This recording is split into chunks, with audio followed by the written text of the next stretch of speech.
Salut les witches, j'espère que vous allez bien. On se retrouve pour une vidéo un peu différente aujourd'hui, une vidéo qui me tenait à cœur et je vous avais averti sur Instagram que j'allais la sortir. N'écoutez pas les autres, foncez. Et c'est le thème qu'on va aborder aujourd'hui.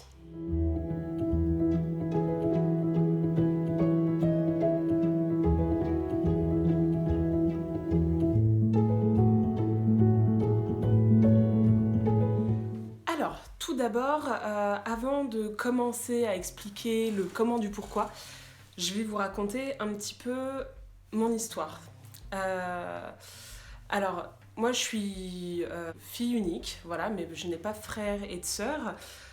J'ai été élevée par mes parents, j'ai été entourée vraiment d'amour, j'ai jamais manqué de rien. Des parents qui travaillent beaucoup, ils ont toujours beaucoup travaillé les week-ends. J'ai toujours été éduquée dans plus ou moins le travail, dans le fait de devoir, qu'on n'a rien sans rien, devoir y arriver par soi-même.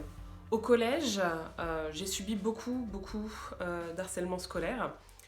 Le harcèlement scolaire, ça a forcément eu une conséquence sur mes choix de vie en tant qu'adulte et peut-être ce côté un peu combatif que j'ai pu développer avec les années. Et là, je pense que ça a contribué au fait de me dire, écoute, voilà, tu seras forte et tu vas leur prouver que t'es une guerrière, que t'es forte et que non, t'es pas nulle et que oui, t'es capable. J'en ai subi principalement en 6e et en 4e et en seconde, ma première seconde générale sur Nantes, parce qu'ensuite j'ai redoublé ma seconde. J'ai fait mon cursus scolaire et ensuite, à la suite de mon bac littéraire que je n'ai pas obtenu, sûrement par manque de travail et par manque de motivation, j'ai décidé de partir en coiffure parce que c'était quelque chose que j'avais envie en fait de faire depuis de nombreuses années, sauf que j'ai des petits soucis au niveau du dos, donc c'était quelque chose que j'avais laissé de côté. Et puis à un moment donné, quand on voit que les études ça fonctionne pas si bien que ce qu'on aurait voulu, on se dit bon, la petite cocotte, il va peut-être falloir trouver un truc à faire dans ta vie. Et du coup, je me suis dirigée en coiffure. J'ai fait mon CAP sur 1 an, mon brevet professionnel sur 1 an. Et derrière, donc ça a demandé beaucoup de travail, vu que forcément, c'est des études qui sont raccourcies. Ça m'a demandé énormément de travail. Mais voilà, on n'a rien sans rien. À la suite de ça, j'ai trouvé, j'ai fait plusieurs petits jobs parce qu'en coiffure, il y a une époque où ça a été très compliqué en fait de trouver du travail. Il n'y avait pas beaucoup de débouchés et en tout cas au moment où moi j'ai cherché du travail en coiffure, et surtout on demandait beaucoup d'expérience tout de suite alors que je sortais d'école.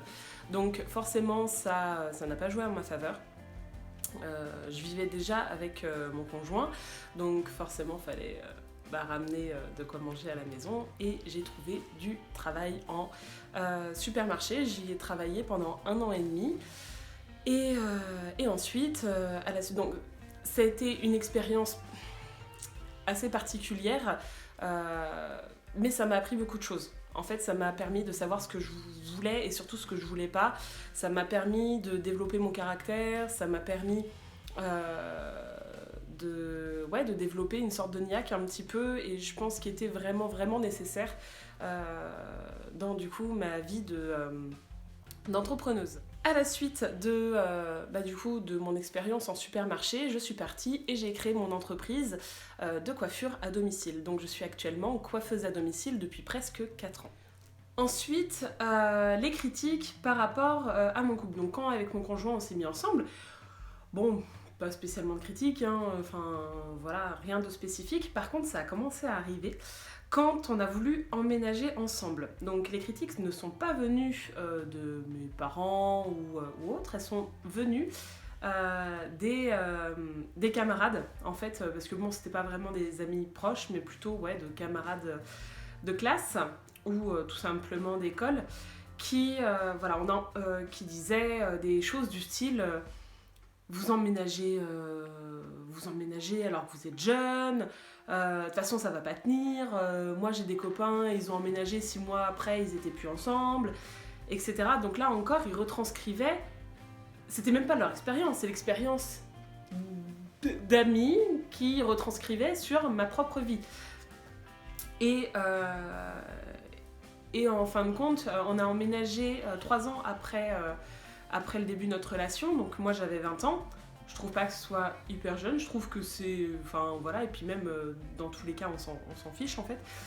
Et sinon, enfin, comme autre style de critique, j'ai pu avoir aussi... quand j'étais en coiffure, voilà, il y a quelqu'un un jour qui m'a dit mais t'as connu qu'un seul homme dans ta vie, de toute façon tu vas t'en lasser, faut que tu vois autre chose, lui aussi, enfin ça fonctionnera pas. Aujourd'hui, ça fait plus de 10 ans qu'on est ensemble, un peu moins de 8 ans qu'on vit ensemble, on fait construire notre maison et on se marie l'année prochaine. Bah, ça va très bien en fait. Je suis très très très heureuse avec l'homme qui partage ma vie, je l'aime encore plus chaque jour et c'est plus que mon conjoint, c'est mon partenaire de vie en fait, on est une équipe et enfin bref, voilà, donc toutes ces critiques-là n'avaient aucun sens, n'avaient pas lieu d'être, et alors que c'est des choses des fois qui peuvent vous faire douter et en fin de compte, bah ça devrait même pas avoir lieu quoi. Ensuite, j'ai pu recevoir d'autres critiques, d'autres jugements lorsque j'ai voulu me mettre à mon compte en tant que coiffeuse à domicile. Pour moi, c'était vraiment, entre guillemets, la bonne solution parce que ça me permettait de créer une image un peu marketing, de créer quelque chose, de pouvoir faire les choses à ma façon, de pouvoir en plus gérer avec mes douleurs physiques, de pouvoir créer quelque chose... tout en étant plus ou moins détendu. Et du coup, bah là, pareil, des gens qui disent de toute façon ça fonctionnera pas, les coiffeuses à domicile, de toute façon c'est que pour les personnes âgées, plein de personnes qui m'ont dit que ça ne fonctionnerait pas, que ça allait être difficile, enfin bref, voilà, tout ce genre de petites critiques. Qui sont quand même difficiles et ça m'a pas empêché du coup de mettre à bien le projet. Par contre, ça l'a un peu retardé parce que forcément en fait toutes ces critiques ça vous donne des peurs et j'ai mis quand même plusieurs mois à par exemple, enfin j'ai quitté Intermarché au mois de décembre 2017 et j'ai créé mon entreprise au mois d'avril 2018. Donc ça fait 5 mois, bon vous me direz ça va, c'est pas non plus beaucoup, mais j'ai mis quand même 5 mois à ouvrir mon entreprise, alors que j'aurais pu le faire en 2-3 mois.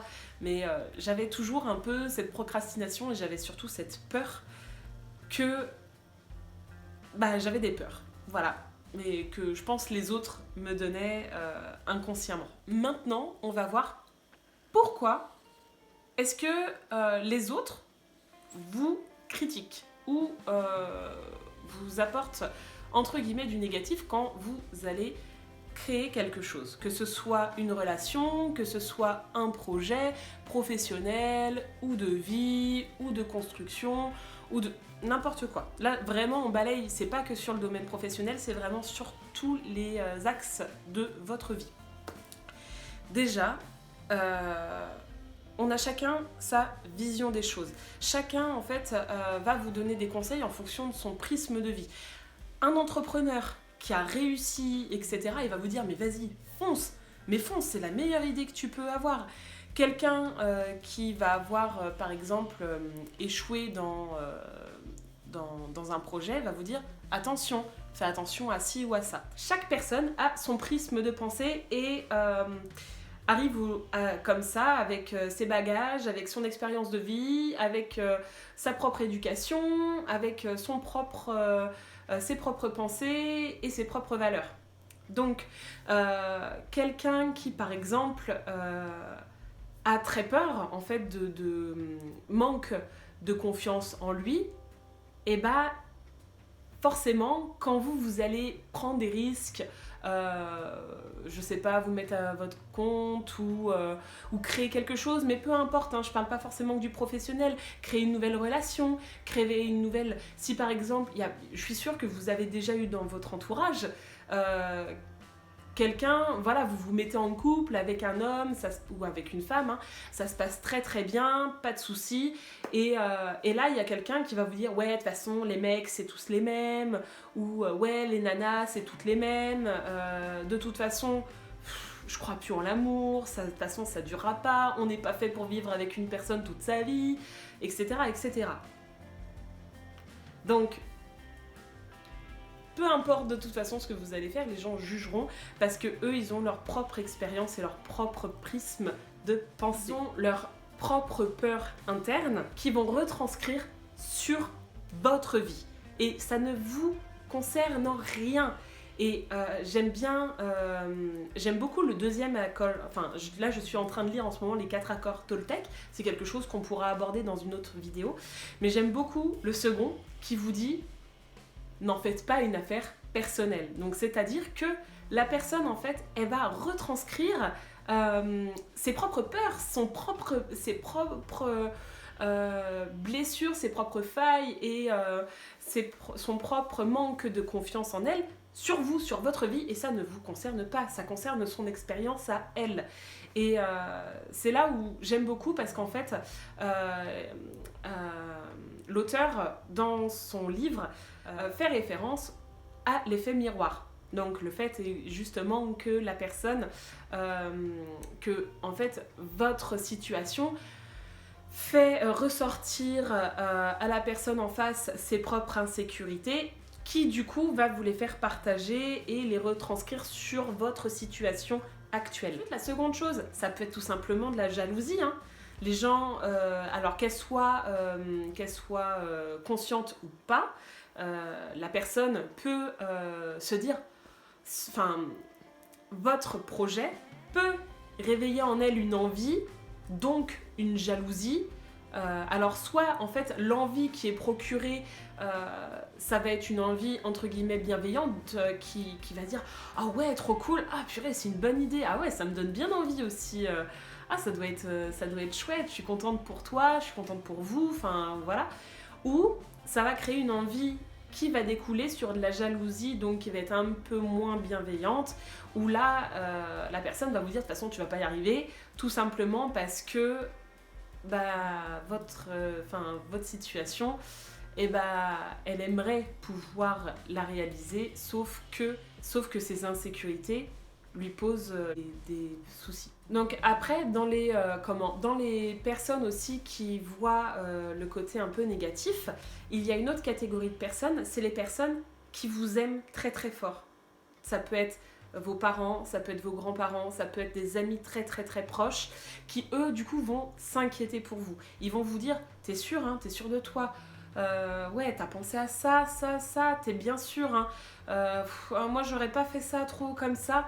Et en fait là ça va vraiment pas être du tout malveillant, ça va être ils vont vous retranscrire justement leurs propres insécurités, comme on en parlait précédemment.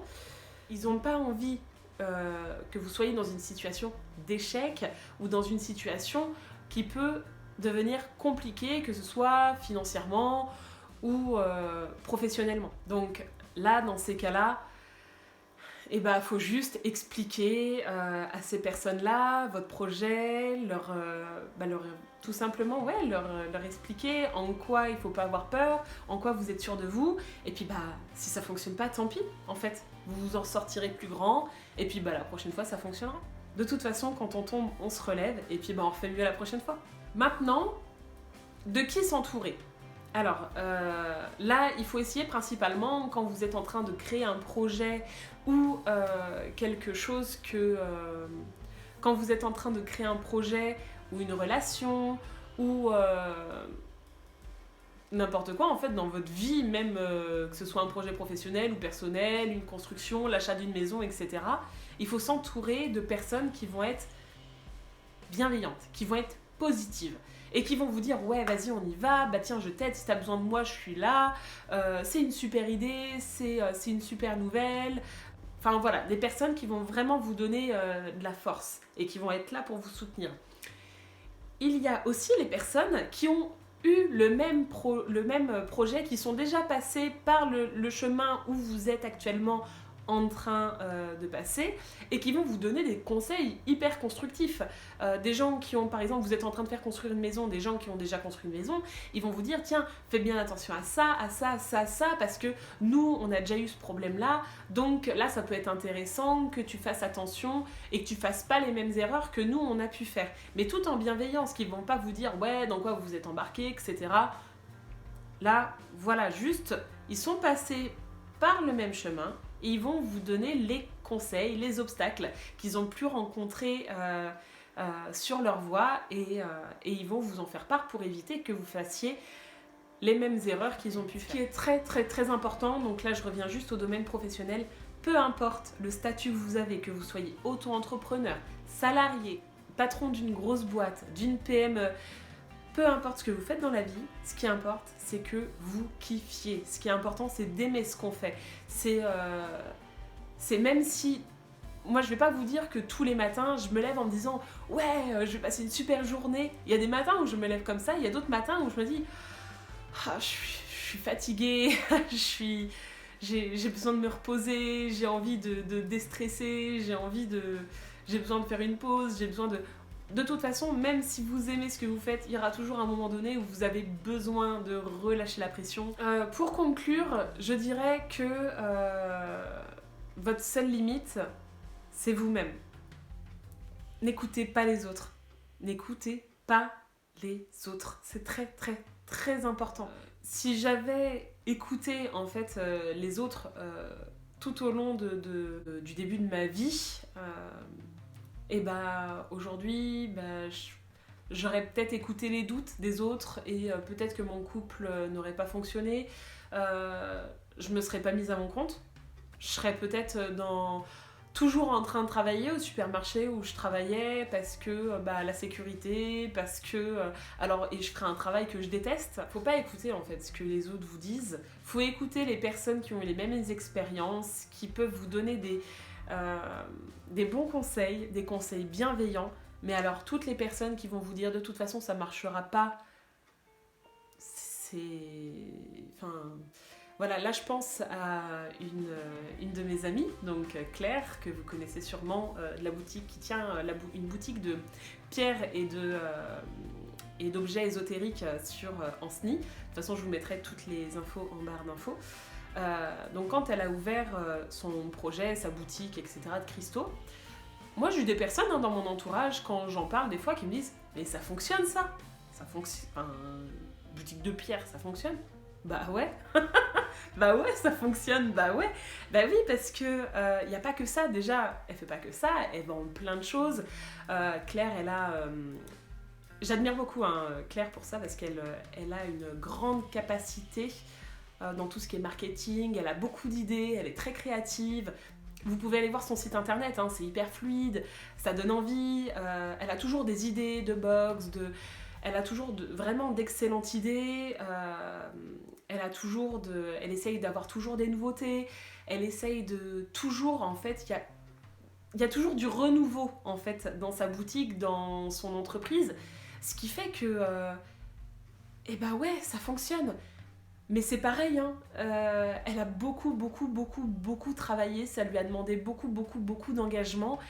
Et voilà, donc si elle avait écouté toutes ces personnes qui avaient un peu moins cru en elle, elle en est là où elle est aujourd'hui. Donc quand vous avez envie de réaliser quelque chose, vous êtes sûr de votre projet, foncez. N'allez pas écouter à droite à gauche, et même si vous tombez, c'est pas grave. Votre entreprise, elle fonctionne pas, c'est pas grave. Vous arrêtez, vous faites autre chose, et puis peut-être que quelques temps plus tard, vous allez réouvrir une entreprise, et que ça va fonctionner. Et vous pensez que les gros chefs d'entreprise, leur première entreprise, elle a fonctionné tout de suite? Il y en a où c'est le cas, mais pas tous. Il y en a plein qui ont ouvert plein de petites entreprises, qui ont échoué, où il y a eu des bilans, etc. Et au final, on ne sait pas en fait tout le avant. Aujourd'hui, on voit que le succès, mais on ne voit pas toutes les petites chutes qu'il y a eu avant. Donc on se dit, ils ont réussi tout de suite. Mais non. Écoutez, j'espère que cette vidéo vous aura plu et que ça vous aura aidé à vous sentir un peu mieux et à peut-être aller au bout de projets que vous aviez envie ou alors de persévérer et de ne pas écouter les autres. Je vous conseille fortement de lire les 4 accords Toltec parce que c'est très très très intéressant. Et voilà, je vous fais plein de gros bisous. N'hésitez pas à liker la vidéo, à vous abonner aussi, à activer la petite cloche pour avoir toutes les nouvelles. N'hésitez pas à venir en commentaire pour apporter vos petites astuces, si vous en avez, pour gagner en confiance et aider peut-être d'autres personnes qui auront besoin d'un peu de good vibes. Je vous souhaite une très très très belle journée. À très vite.